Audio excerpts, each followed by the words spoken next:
नमस्कार दोस्तों, स्वागत आपका सीपी स्मार्ट क्लासेस में। दोस्तों, आज के रोजगार समाचार के इस वीडियो में कई अहम खबरें हैं जो आपके लिए काफ़ी इम्पोर्टेंट हैं।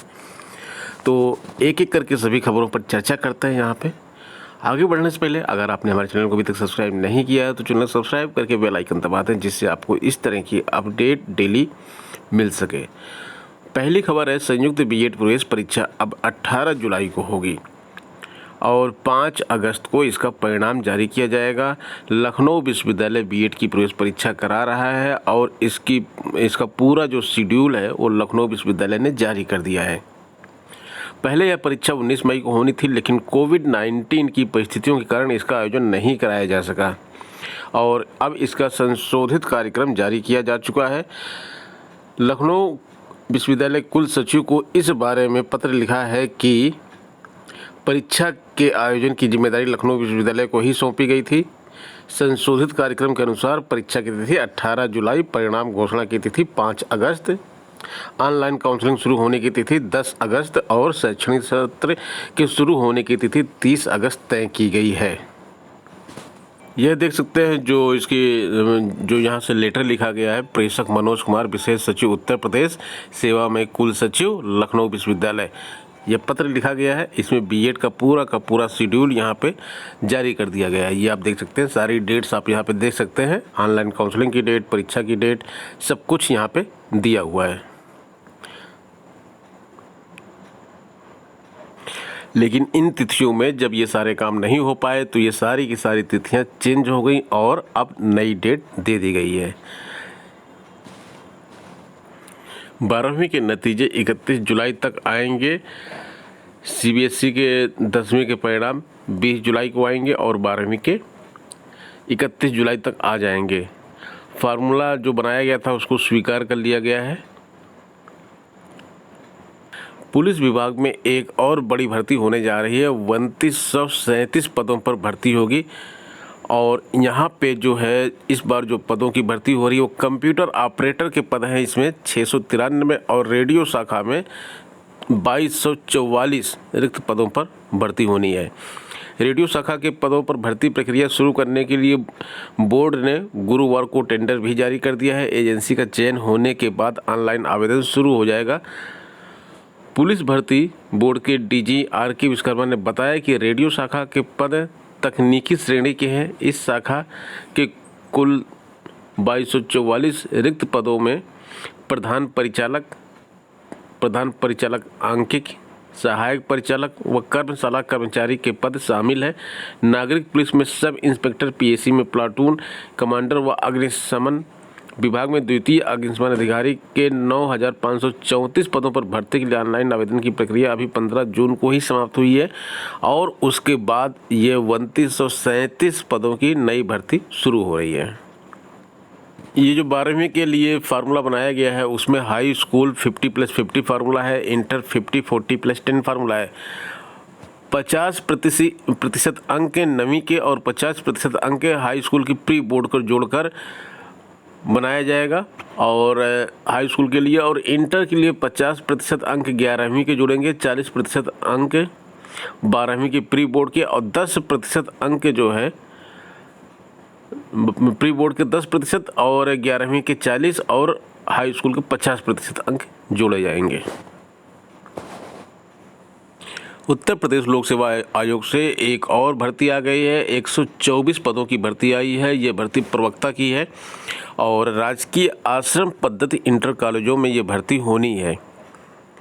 इसका संक्षिप्त विज्ञापन जारी कर दिया गया है और जो इसका डिटेल विज्ञापन जारी किया जाएगा तब आपको इसके बारे में और जानकारी दी जाएगी। अंतिम तिथि इसकी 15 जुलाई है और ऑनलाइन आवेदन स्वीकार किए जाने की अंतिम तिथि 19 जुलाई तय की गई है। इसके साथ ही अभ्यर्थियों का 1 जुलाई 2021 को 21 वर्ष की आयु होनी चाहिए, 40 वर्ष से अधिक आयु नहीं होनी चाहिए, अर्थात उनका जन्म 2 जुलाई 81 से पूर्व तथा 1 जुलाई 2020 के बाद का नहीं होना चाहिए। 3 सीधी भर्तियों के इंटरव्यू का कार्यक्रम भी जारी कर दिया गया है, जिसमें आचार्य के पद थे, 1 जुलाई का इंटरव्यू होगा। वहीं आचार्य एंथीसियोलॉजी विभाग के 2 जुलाई को इंटरव्यू किया जाएगा इसका, और सहायक सांख्यिकी अधिकारी के 22 पदों के लिए अभ्यर्थियों का इंटरव्यू 5, 6, 7 जुलाई को किया जाएगा। प्राचार्य भर्ती के लिए वेबसाइट बन गई है और प्रश्न पत्र तैयार किया जा रहा है। प्रतीक्षा सूची वाले 28 तक अपना प्रपत्र जमा करने के लिए उनको टाइम दिया गया है। सहायक आचार्य पदों के लिए जो है प्रतीक्षा सूची में जो छात्र हैं वो 28 तक अपना डॉक्यूमेंट जमा करें। उत्तर प्रदेश लोक सेवा आयोग में 1 जुलाई से साक्षात्कार शुरू हो रहा है। तो इसमें जो स्थगित साक्षात्कार थे वो सब शुरू होने जा रहा है। सीधी भर्ती के तहत अलग अलग पदों पर आवेदन करने वाले अभ्यर्थियों का साक्षात्कार 1 जुलाई से शुरू होगा। यूपीपीएससी का जोर सूबे की चिकित्सा व्यवस्था दुरुस्त करने पर है। यही कारण है कि छात्र साक्षात्कार के लिए आचार्य सर्जरी, आचार्य न्यूरो सर्जरी व अन्य सर्जरी सहित विभिन्न रोगों को दूर करने वाले चिकित्सकों की भर्ती के लिए अभ्यर्थियों को साक्षात्कार के लिए बुलाया गया है। आयोग साक्षात्कार का विस्तृत कार्यक्रम कुछ दिनों में जारी करेगा। साक्षात्कार पूरा होने के सप्ताह भर में परिणाम जारी करके 1 महीने के अंदर नियुक्ति देने की प्रक्रिया पूरी की जाएगी। यूपीटीईटी के प्रमाण पत्र को आजीवन मान्य करने के बाद छात्रों को अब यूपीटीईटी 2020 के आवेदन का इंतजार है, लेकिन नए विज्ञापन के संबंध में अभी निर्देश नहीं दिया गया है। ज्ञात हो कि कोरोना संकट की वजह से परीक्षा संस्था ने 11 मई को विज्ञापन जारी नहीं किया था। यूपीटीईटी प्रक्रिया शुरू कराने के लिए शासन के अनुमोदन का इंतजार है। बेसिक शिक्षा विभाग ने 15 मार्च को यूपीटीईटी 2020 के आयोजन की समय सारणी तय करते हुए शासनादेश जारी किया था। इसके लिए 11 मई को विज्ञापन प्रकाशित करने व ऑनलाइन आवेदन के लिए रजिस्ट्रेशन 18 मई की दोपहर से शुरू होकर अंतिम तारीख 1 जून तय थी। उस समय कोरोना का संक्रमण बढ़ने से कोरोना कर्फ्यू की समय सीमा निरंतर बढ़ा रही थी। इससे विज्ञापन स्थगित कर दिया गया था। शासन ने बुधवार को मुख्यमंत्री के निर्देश पर यूपीटीईटी के प्रमाण पत्रों को आजीवन मान्य करने का आदेश जारी कर दिया है। यूपीटीईटी 2020 के विज्ञापन व आवेदन लेने की प्रक्रिया पर चुप्पी साध रखी है। नए अभ्यर्थी उसका इंतजार कर रहे हैं। असिस्टेंट प्रोफेसर भर्ती के लिए प्रश्न बैंक तैयार किया जा रहा है। इस बार परीक्षा नए सिलेबस के अनुरूप होगी, सभी विषयों के प्रश्न बैंक तैयार किए जा रहे हैं। प्रक्रिया अंतिम दौर में है और इसके बाद आयोग असिस्टेंट प्रोफेसर भर्ती परीक्षा की तिथि घोषित करेगा।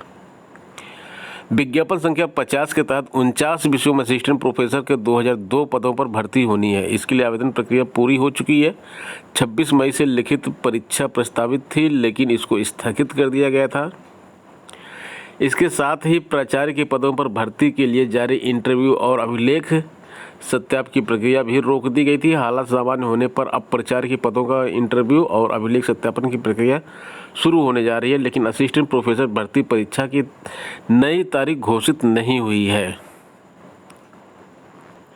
तो दोस्तों, ये थी आज की प्रमुख खबरें। मिलते हैं नेक्स्ट वीडियो में कुछ नई अपडेट्स के साथ। बने रहें आप सीपी स्मार्ट क्लासेस के साथ। धन्यवाद।